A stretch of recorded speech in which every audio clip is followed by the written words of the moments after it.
Hello guys, tayo naman ay paninda. Ulit. Mukha tayong paninda. Ito ang tatawag na crispy noodles ball. At tinitinda ko na ang 7 pesos.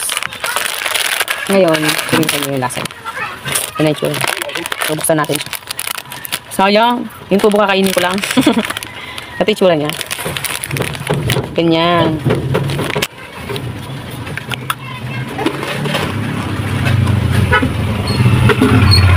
Para siyang para siyang noodles talaga.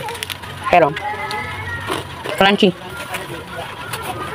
Crunchy. Meron siya naman na 2, 4, 6, 7 pieces. Parang piso isa mo binili. Medyo maanghang siya. Actually, nakabili na ako ng isa nito eh.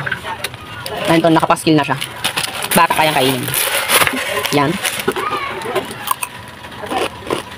Lasang ano siya eh.